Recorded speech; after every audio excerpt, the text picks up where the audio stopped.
Afraha not only feeds football, it feeds all these other disciplines, be it volleyball, be it athletics, all these other disciplines. We have enough space to accommodate all these other disciplines.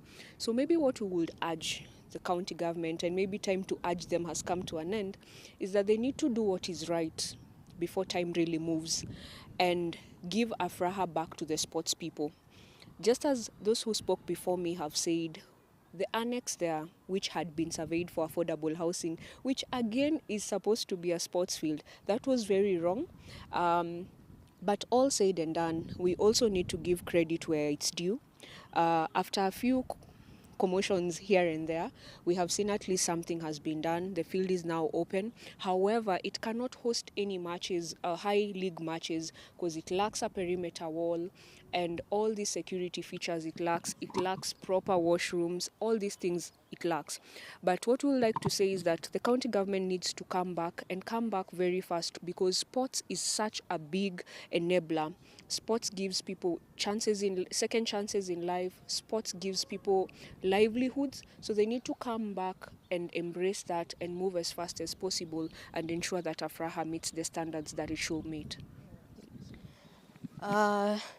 Shukran sana. Kama ambavyo umesikia, hao ni wakazi wa hapa kaunti ya Nakuru na pia wana michezo, wakitoa tu hisia zao kuhusiana na hali ya Afraha Stadium na vile vile tu hali ya sekta ya spoti hapa kaunti ya Nakuru na vile vile pia mapendekezo yao. Jina langu ni Mombi wa Mbogo kutoka uga wa Afraha hapa kaunti ya Nakuru. Na Mombi wa Mbogo akitangamana na baadhi ya wadau wa soka kaunti ya Nakuru.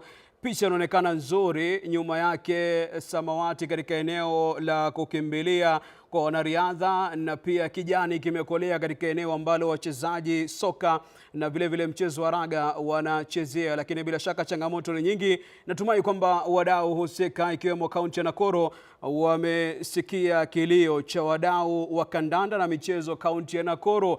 Hiyo picha nimekueleza jinsi ilivyokuwa. Picha ambayo inakujia hivi sasa ni tofauti kabisa, haieleweki rangi yake. Tunaelekea katika eneo la Kajiado, kaunti ya Kajiado, eneo la Kitengela, ambapo Christian Musa anatangamana na baadhi ya wadau wa soka ili kutujuza changamoto wanazopitia za katika kuhakikisha kwamba soka mwisho wa siku inalipa wachezaji.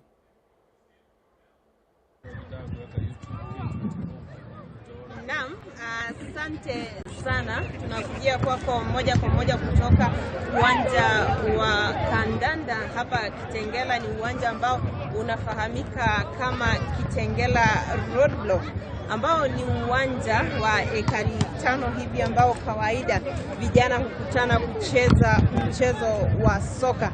Kama sasa hivi kuna angalau timu tofauti, timu 6 ya vijana ambao wanacheza mpira hapa, na tuweze tu kuzungumza na baadhi ya wadau pamoja tu na wale ambao wanawafundisha wale vijana kucheza mchezo huu, watueleze zaidi kuhusu kandanda. Je, kufikia sasa wanaona kandanda kama ni mwajiri wao, ama hali ya kandanda haswa iko vipi? Utaanza kwa jina lako, tupe taswira kamili ya yale yanafanyika katika uwanja huu, haswa masuala ya kandanda kila siku. Jina langu ni Lydia Jaroke, coach wa Kitengela All-Star hapa Kitengela, na sisi ndio wenye katika pia management uwanja huu Kitengela Roadblock. Challenges tuko nazo nyingi sana katika uwanja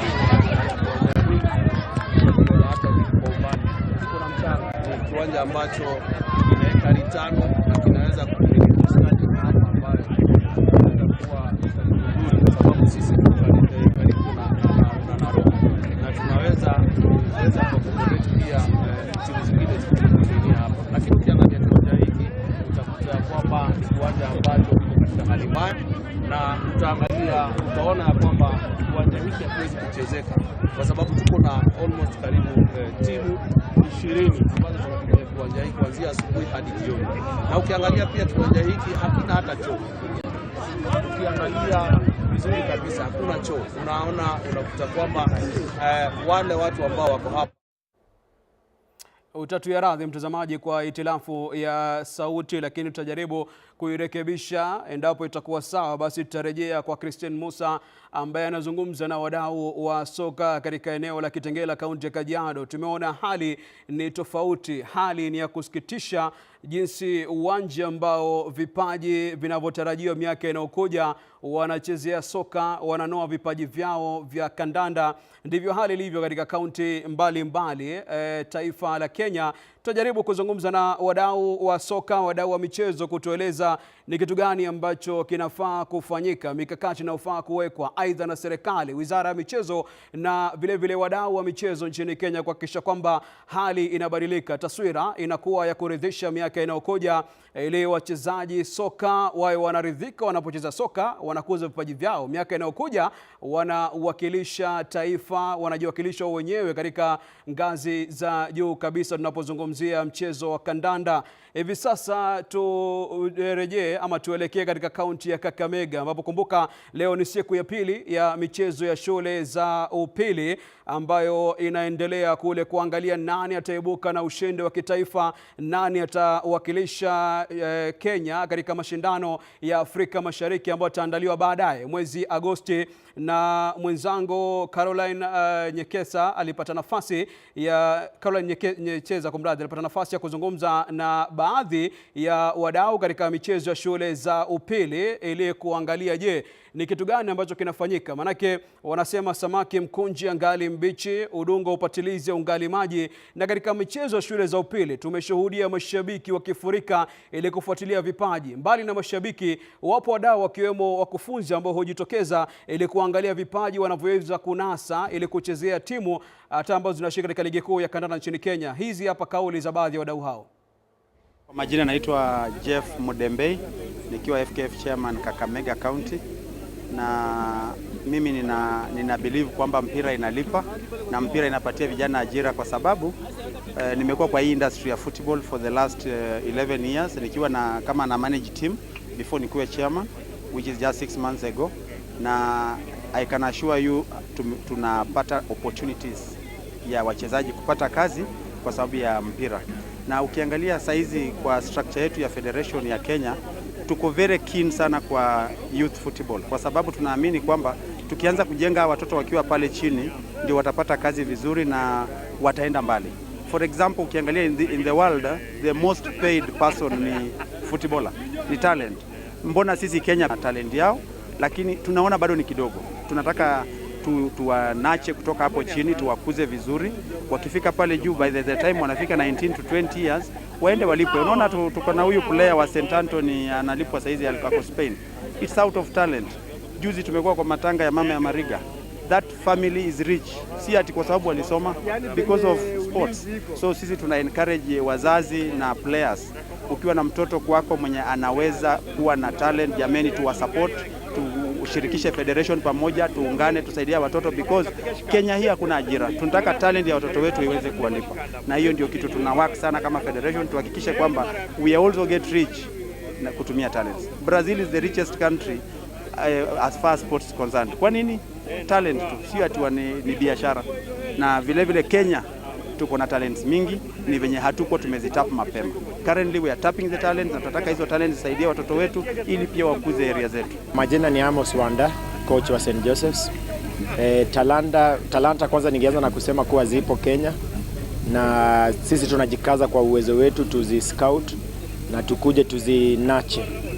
Lakini tunapitia changamoto nyingi, kwa sababu unakuta kuwa wale vijana ambao tuna scout tunawaleta pale shuleni, wazazi wakati mwingi most of our wachezaji wanatoka kwa poor backgrounds, kwa hivyo hawana school fees, hawawezi hata wanunulia viatu, hawawezi wanunulia uniform.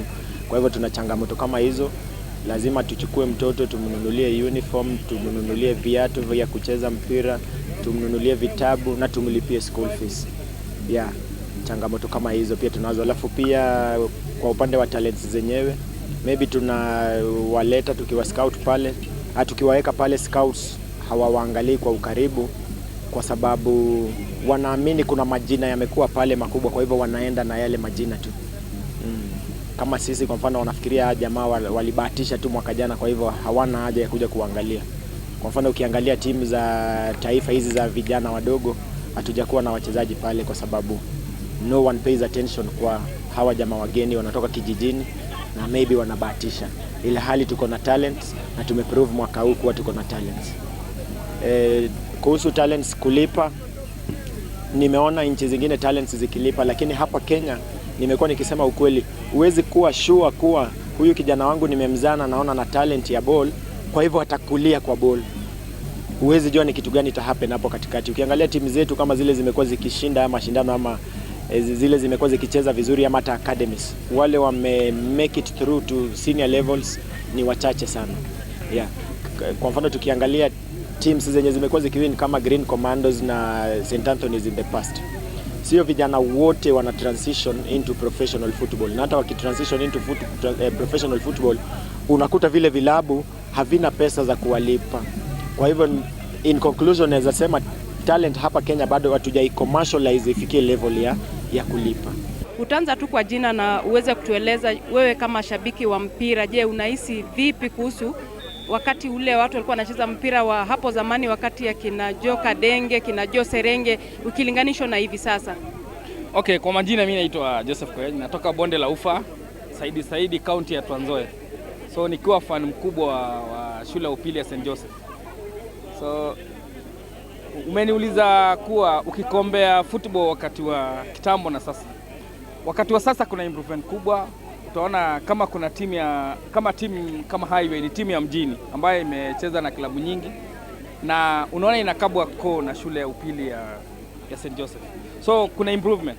Hata ukiangalia shule nyingine umesikia kama Msingu imepiga watu 5-0. So kuna improvement na teams zimeimprove. Huwezi compare na miaka kama zile. Unajua kwa sasa watu wana watch ligi, timu kama Arsenal, Manchester, Chelsea. So watu wana apply direct. Ni taarifa ambayo imeandaliwa na mwanahabari mwenza Karo. Kumbuka michezo ya shule ina historia kubwa katika ukuzaji wa vipaji vya kandanda nchini Kenya.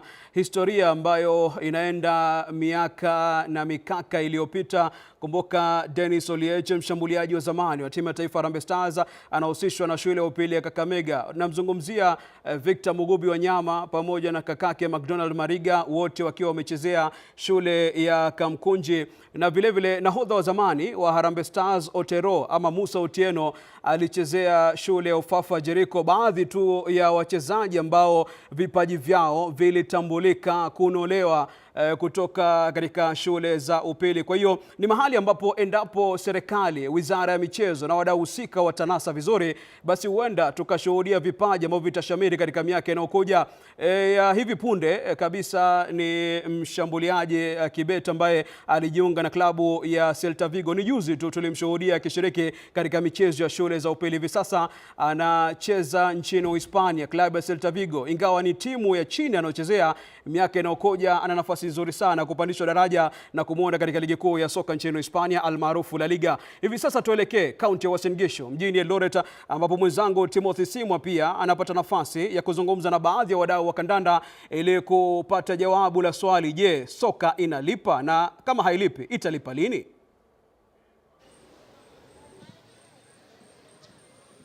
Naam, Abula, huku taifa likitarajia kuwa mwenyeji wa kinyang'anyiro cha CHAN hapa katika kaunti ya Uasin Gishu, vile vile Wakenya wanasubiri wakati kinyang'anyiro hiki kitakapoanza rasmi, lakini tungependa kusikia hali ikoje, mchezo huu wa kandanda katika ukanda huu uko vipi, kwa sababu ni jambo la bayana kwamba katika kaunti ya Uasin Gishu na kaunti nyingine ambazo zinapatikana katika ukanda huu zinashabikia sana mchezo wa riadha, lakini hilo halimaanishi kwamba kandanda pia haina nafasi yake. Lakini niruhusu tu niweze kuzungumza na mgeni wetu wa leo ambaye ataanza kujitambulisha jina. Amekuwa katika uga na maendeleo ya mchezo wa kandanda katika kaunti ya Uasin Gishu. Labda nitaanza tu kwa swali la kwanza. Taifa linapoandaa ama linapokuwa mwenyeji wa CHAN, unadhani kwamba hili linamaanisha nini kwa taifa la Kenya ukiwa mdau katika masuala ya kandanda? Tuanza kwa jina. Kwa majina ni Morris Kamau, head coach Espordex Sports Academy. Kenya kujiandaa kwa katika kinyang'anyiro cha CHAN imekuwa ni a very big boost kwa Kenya. First of all, sports tourism imehike. Kenya imeingia kwa map ya kuhost a big continental tournament in Africa, na pia inatusaidia huku chini because ile visibility itaanza kukuja to the grassroots. Yes. Sawa. Tuzungumzie maendeleo ya soka kidogo katika kaunti ya Uasin Gishu, kwa sababu kama nilivyosema hapa watu wanapenda sana mchezo wa riadha. Unadhani kwamba ni ipi nafasi ya soka katika kaunti ya Uasin Gishu? Maendeleo yake yapoje? As I've talked about visibility, at least tumeanza kuona wadau wameanza kupenda football hapo Uasin Gishu. Na turnout imekuwa a bit increase, especially now that tumekuwa na Division 1, kumekuwa na GFE 105, tumekuwa na Mfalme, tumekuwa na Soi imekuja kucheza Eldoret, na right now Soi sasa imepanda NSL na ina host games zao Eldoret. So automatically the level of football itaanza kuongezeka, na the more Soi ikicheza pale na timu zingine zikipanda kwenda juu, pia timu za hapa chini zinapata ile motisha ya kufanya nini? Kupanda, na pia ile visibility ya wachezaji. Juu unajua timu zingine zinakuja kucheza hapa. So hiki tuchukulia wachezaji kama 5 kutoka chini, wale wachezaji waonekane, automatically wanapanda juu. Kama juzi wamepatia na mchezaji wao ameenda Premier League. So that's a plus to us. Tukipatia na mchezaji aende pale NSL na huyo mchezaji aonekane aende Premier League, it's a big plus for teams za grassroots. Sure. Vipi maendeleo kuhusu kwa mfano wewe timu ambayo unaiongoza, labda changamoto ambazo mlizonazo na watoto ambao ama tuseme wachezaji ambao wana nafasi, wana vipaji vya kucheza kandanda, umepata fursa gani labda tuseme kuchezea timu zinazocheza katika ligi ya kitaifa au hata katika mataifa ya kigeni? Kwanza as Espodek we are proud 2 of our girls waliscoutiwa na Nastic Sports Academy ya ambayo Aldrian Kibeta alikuwa, na last year pia we went to East Africa Chipukizi Cup na our girls under 15 were the champions, na pia last month we won the Upper Rift Regional League, tumekuwa promoted to Division 1.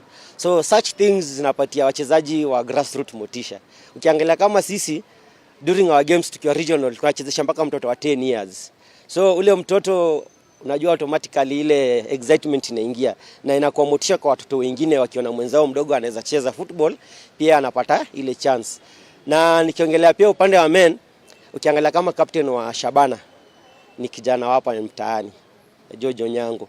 So wachezaji wengine wakiona kuna ule mchezaji wetu ambaye anacheza pale juu, si inawapatia motisha ya pia wao kujituma juu, wanaonekana wanaweza pia.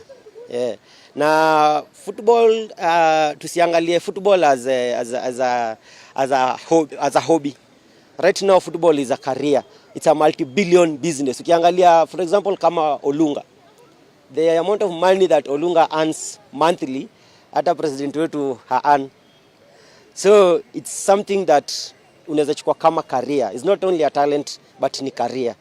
Tunaweza encourage parents, na ukiangalia saizi at least parents wameanza kusupport watoto wao. Tuna encourage parents wafanye nini? Wajitume kabisa. Mtoto you never know where the future ya mtoto ina lay. Saizi nimeona tunapata parents wenye ni athletes. Kama in my academy tuko na parents wenye ni athletes but wana support watoto wao wacheze football. And that is the kind of positivity tunajaribu tuilete juu kabisa. Tukiongelea hizi aspirations zote coaches, ukiangalia infrastructure za football ama za michezo hapa Uasin Gishu zinakaa vipi? Kwa sababu kwa ninavyoelewa tunavyozungumza kwa sasa hamna uwanja wote ambao una hadhi tuseme kwamba unaweza kuhost some of hizi games kama za kitaifa ama za Premier League. Sijui unaona kwamba kuna hope kwamba in the near future the government na hata county pia inaweza kuwekeza katika kuhakikisha kwamba hizo infrastructures zinakaa sawa? Infrastructures kidogo imekuwa chenga. Ukiangalia saizi teams zinacheza top tier zina opt kutafuta high school grounds, of which in reality hairuhusiwi, because from Division 1, in fact from Division 2 kwenda juu, you're supposed to host your matches kwa stadium. Ukiangalia saizi Kipchoge imefungwa, there's no access to Kipchoge, inatengenezwa 64 ilistall. So the only hope ni wapi? Ni showground, na showground in reality hayuko kwa standard ya kuhost hizo games. Asante sana coaches kwa usemi wako. Abula, hizo ni baadhi tu ya hisia ambazo ni mdau katika masuala ya kandanda katika kaunti ya Uasin Gishu, akizungumzia maendeleo ya soka ambayo ni mchezo unaoshabikiwa kwa ukubwa zaidi si hapa nchini tu, hata duniani kwa ujumla, taifa likiendelea kusubiria kinyang'anyiro cha CHAN na kutumai kwamba Kenya itaweza kunawiri katika mtanange huo. Naam, Timothy Simwa anasema na watu wa Eldoret County wa Uasin Gishu kwamba soka si kipaji pekee bali soka pia ni kazi na ajira. Mtazamaji, wanasema timu ambazo zina uhasama mara nyingi timu ambazo zinajuana zimecheza kwa pamoja, hasa timu zinazotoka katika eneo moja huwa inaitwa derby. Nyumbani hapa Kenya tuna derby la mashemeji kati ya AFC Leopards na Gor Mahia. Vile vile Kariobangi Sharks wanapocheza na Mathare United inajulikana kama Slum Boy derby, yani watu ambao wanatoka katika vitongoji duni, maana yake inajulikana historia ya timu hizo mbili. Kuna timu mbili ambazo hazijafika ngazi ya juu katika ligi kuu ya kandanda nchini Kenya, lakini zinafahamika katika taifa la Kenya, hasa katika mkoa wa Kati. Na zungumzia timu ya Marafiki na timu ya Ruare kutoka eneo la Nyeri. Hivi sasa tutangamane na baadhi ya wadau wa timu hizi mbili, manake mashabiki wa timu hizi mbili wana uhasama, wanaleta ile ladha ya soka. Edwin Mbugua, hebu tueleze kuhusiana na timu hizi mbili, Marafiki na Ruare kutoka eneo la Nyeri, na uhasama wao na pia mipango yao ya siku zijazo. Naam, asante sana. Hapa katika kaunti ya Nyeri, kama unavyoona, walio nyuma yangu ni baadhi tu ya mashabiki wa soka. Ikukumbuka kwamba hapa katika kaunti ya Nyeri kuna mahasidi wawili wakuu ambao ni pamoja na timu ya Ruare FC pamoja na timu ya Marafiki FC ambao ni mahasidi wakubwa si hapa katika kaunti ya Nyeri peke yake, ila katika eneo pana la Mlima Kenya. Na hii leo nitakuwa na washirikisha kwenye mjadala wa siku ya leo. Swali kuu likiwa ni je, soka inalipa, na vile vile waweze kutueleza pengine hali ya soka hapa katika mashinani. Nikianza na huyu hapa, karibu sana katika K24. Tuanze kwa jina lako na mwanzo tu uweze kutueleza kwa jumla tu soka inalipa. Kwa majina naitwa Eriod Kariuki. Mimi ni coach hapa Nyeri. Nikisema kama mpira Kenya inalipa, ya inalipa, but si venye inafaa kulipa. Unapata inalipa tu pale juu. Pale kuna unapata clubs kadhaa zenye zinapiga KPL, maybe wanapata pesa, lakini pia hawakai kama wachezaji nchi zingine. Tunaona wachezaji nchi zingine wanapata pesa, wakienda nje wanapata pesa mingi sana. Lakini hapa Kenya bado hatujaekea michezo, hatujaekea maanani sana kwa mpira. Unahisi ni nini hasa kinapaswa kifanywe ili wachezaji waweze ama mtu yeyote ahisi kwamba ajivunie kushiriki soka na soka iweze kuwa na pesa? Ya kwanza nasema ni serikali ikiweza tenga pesa, iweke pesa kwa michezo, pia ichukulie mchezo kama ni talent zingine ama ni kazi zingine, inaweza kuwa inalipa. Pia kampuni zenye ziko hapa Kenya, pia serikali pia inaweza support hizo companies zenye zinafund football ama mchezo, zinatolewa tax, zinakuwa exception kidogo hapo, zenye zinafanya kazi na zinasaidia mchezo hapa Kenya. Inaweza kuwa rahisi. Hali pengine hapa katika kaunti ya Nyeri, hali ya michezo iko vipi? Hali ya michezo kaunti ya Nyeri haiko vizuri vile, juu sisi watu wenye tuko kwa board ndio tu tunatoa kidogo. Serikali ya county hatujaona kitu yote imeweza kufanya kusupport county. Kuna county league, watu wenye wanafanya wako kwa ofisi ya trust ya county wanajaribu kidogo, FKF wanajaribu kidogo, but pia serikali haijaweza kuwekea maanani mpira hapa Nyeri. Yeah. Haya, naam, asante sana. Ni kabla nije kwako nizungumze na huyu hapa, tuanze kwa jina lako na utueleze pengine wewe kama kijana na ambaye unaweza umekuwa ukicheza mpira, pengine kuna chochote cha kujivunia na pengine mpira unalipa? Kwanza kabisa kwa majina naitwa John Kingori. Mimi ni mkazi wa hapa Nyeri. Pia mimi vile mmesikia, mimi ni mchezaji wa mpira hapa Nyeri. Na mpira ya huku chini, kuongea ukweli, si kitu ya kujivunia. Huku ukicheza mpira huku, ile kitu tu utatoka nayo ni ukiwa mzee kuambia watu nilikuwa nacheza, kwa sababu mpira haijakuwa ikipewa support ile inafaa. Na hiyo ndio kitu tumekuwa tukiomba, hata si serikali sana, kama stakeholders wengine, kampuni mingi huku zisupport mpira ya huku ya mkoa katikati, kampuni ya sponsor mpira kabisa. Pengine umetaja kuhusu kuungwa mkono ama support, pengine ni support kama ipi nyenye kama wachezaji mnahisi mnapaswa kupatiwa? Kwanza kabisa tuongelee kwanza infrastructure. Kama Nyeri kwa sasa hivi hakuna uwanja ambayo unaweza jivunia useme ati nimepeleka mtu kwa hii uwanja, ni uwanja mzuri nafaa kuchezwa mpira. Kitu ya pili, hizi vitu wachezaji wanatumia kama mipira, utapata timu iko na mpira moja na inapaswa kucompete na timu zenye ziko juu. Haiwezekani. Zile timu ambazo zinasaidika huku ni zile timu zinacheza ligi za juu kutoka Division 1 kupanda hivyo juu NSL. Hizo ndio zinasaidika, na kwa sasa hivi huku Nyeri hakuna timu kama hiyo. Kwa hivyo hatusaidiwi na mpira kabisa sahi. Aya, naam, asante sana kwa kauli yako. Ni ungane na huyu hapa. Tuanze tu kwa swali la jumla, mpira unalipa? Asante sana. Mimi kwa majina naitwa Felix, mimi mkaji wa Nyeri, na usema mpira unalipa, lakini kwa sasa huwezi sema inalipa kwa sababu wachezaji wengi wengine wako na familia. Huwezi familia ikutegemea na ucheze mpira na upati pesa. So mpira itakuja uangushe mpira, unasikia hata uridhiki wakati unacheza mpira. Pengine unahisi hasa hapa mashinani ni kipi kinapaswa kufanywa ili pengine nyinyi kama wachezaji muweze kujivunia mchezo huu wa soka? Okay, mimi ile kitu naweza nisema serikali inaweza ingilia hiyo mambo na mpira kulingana na wale wanacheza Div 1 na Div 2. At least serikali inatenga pesa ambao wanaweza kusaidia wachezaji wale wako na familia, wale hawana mahali ya kukaa, wengine wanatoka mbali, mambo na transport, mambo na kama na hilo uniforms. Unapata hiyo timu haina uniform lakini anacheza na timu kubwa lakini haiwezi kuwa na uniform ambayo iko kamili. Nikihitimisha tu pengine tu kuna swala la miundo msingi hapa, na vile vile tumekuwa tukiona wanasiasa kuna kipindi hujitokeza kuashiria kuzipa msaada timu hizi za hapa mashinani, lakini baadaye wanapotea. Pengine unahisi ni kwa nini? Ile kitu naweza sema hiyo ni sababu ya nini?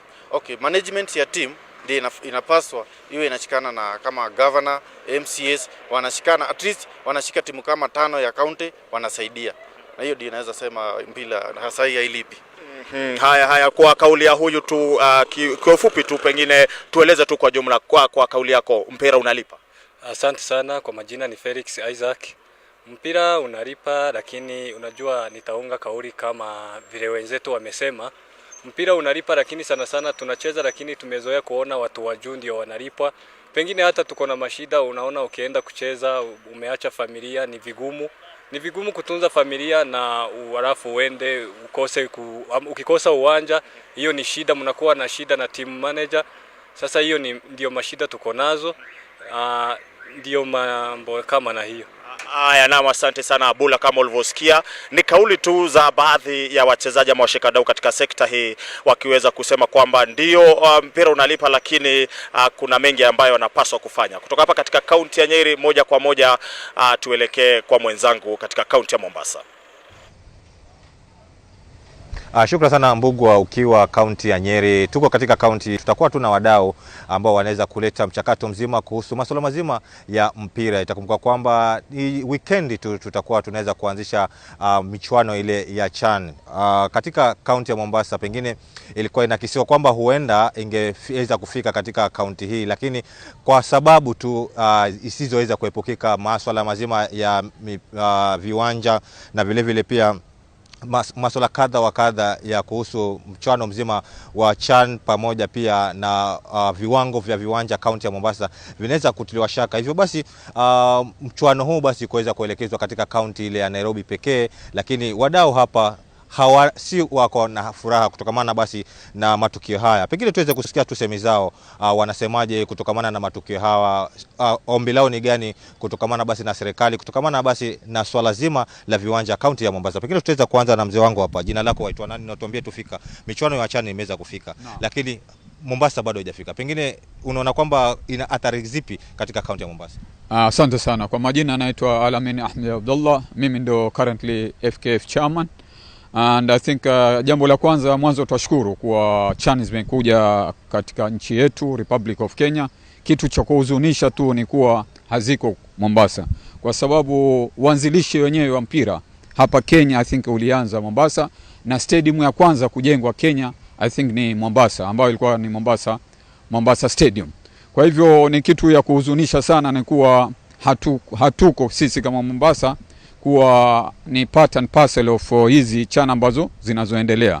Kwa hivyo jambo kubwa ni kuwa sisi tunataka kumeza mwanzo kwa tumepromisiwa na CS wa sports ni kuwa soon ni kuwa kile kiwanja kitashughulikiwa, ambapo senator wetu ameongea katika senator bunge la senator, ambapo pia tumezungumza na governor, pia yuko tayari kuangalia vipi kiwanja chetu kitatengezwa kwa haraka.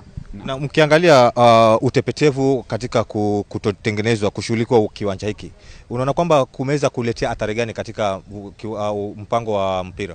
I think apart from mpira wenyewe, I think kitega uchumi pia Mombasa, I think tuna first class hotels in Mombasa pamoja na beach, ambapo lao ingekuwa zinachezwa hapa Mombasa, then economy ya Mombasa pia inge rise. Kwa hivyo jambo uzito zaidi ambalo watu wa CHAN waliozungumza na serikali ni kuwa ni kiwanja. Hatuna kiwanja ambacho kingeweza kushughulikia ama ikawa kikachezewa game za CHAN. Naam, shukrani sana. Tukiweza kupata mdau mwingine hapa, pengine kama utaweza kusonga karibu backstuta, pengine talanta za vijana. Naona kwamba unajihusisha sana na vijana. Pengine ukizungumza talanta hizi zinaweza kutolewa katika nyanjani. Je, zinaweza kufikia katika ligi kubwa kama venye ambavyo tumeweza kuona katika taifa? Assalamu alaykum wa rahmatullahi wa barakatuh. Tunamshukuru Mwenyezi Mungu na nyinyi pia mliokuja hapa, pia Mwenyezi Mungu awahifadhi. Mimi kwa majina naitwa Omar Batistuta, ni coach wa youth na ni chairman wa youth wa watoto, ambapo sana wanapambana na watoto. Ni tukiwa hii chana ime lose kwetu Mombasa, ndio imeumiza wale watoto. Wale watoto wangelikuwa na furaha kubwa sana kuona game kubwa zaendelea, na wao wakapata ile morali wa kuendeleza. Kwa hakika youth yangu ya watoto na zote zilioko Mombasa chini, huwa ni kipaji kikubwa sana kuona mzee mwenyewe mkubwa amefanya vizuri kama kina Bajaberi kina nani wao waige. Lakini sasa pengine naam, tutaweza kurudi kwako baadaye kwa muda mfupi. Kwa sasa tutaweza kurudisha studio kuweza kupata habari kwa kina, alafu baadaye tuweze kurudi tena tuweze kumalizia mazungumzo yetu. Kutoka kaunti ya Mombasa, kwako studio.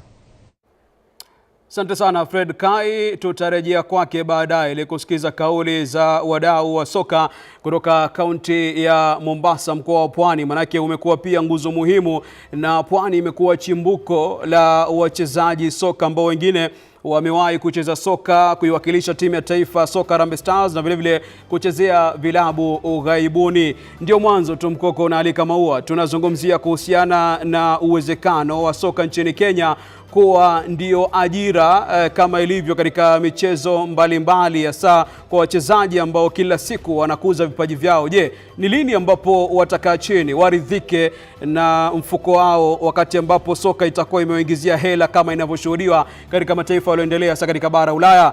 Tutarejea hivi sasa, nachukua mapumziko mafupi, kisha baadaye nimpishe mwenzangu Milia Kisenya ambaye atakuletea taarifa kwa kifupi dakika 15 kabla ya kurejea tena kuzungumzia kubwa. Hatuwezi zungumza soka bila dimba la CHAN, manake ni historia kubwa Kenya inakwenda kuweka kuanzia weekend na ukoja katika uwanja wa Kasarani. Usicheze mbali, tutakuwa na mengi zaidi baada ya muda soka mrefu.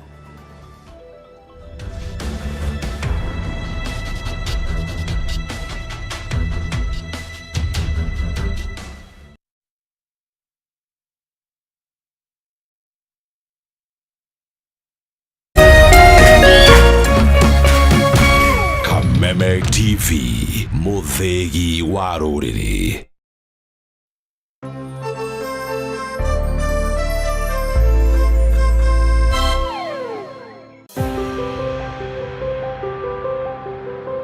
Kenya ni bururi murathime na utonga wa maria maturigicĩirie.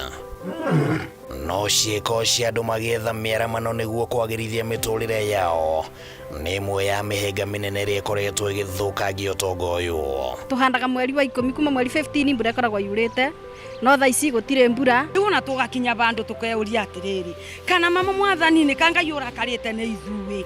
Nyitanagĩra na Gĩtaũ wa Wanjikũ wa mũthenya wa Jumamothi thaa 3 cia hwaĩ-inĩ agĩkũrehera maingĩ megiĩ ũtonga ũyũ. Ndinogo ici irarĩa igatiga gũtarĩ na mũcere. Na cio mbĩa rĩ, cioka kumucereire gukena munyamone bisuri uria urabatara kuramatwo na kugacirithio niguo kunyitirira uturo wa andu na nyamu.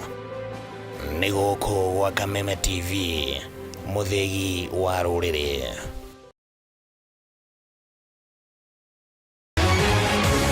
People Daily, Kenya's trusted newspaper, is making history as the first daily to go fully digital. By transitioning from print to the PD News app, we are delivering the same exceptional journalism you've relied on for years in a completely new way to experience it. It's news for today and the future. No paper, no waste. Just real-time updates and customizable stories. This is a leap towards innovation, sustainability, and a better experience for you, our reader. Download the PD app now on Play Store and App Store. People Daily. News that moves with you.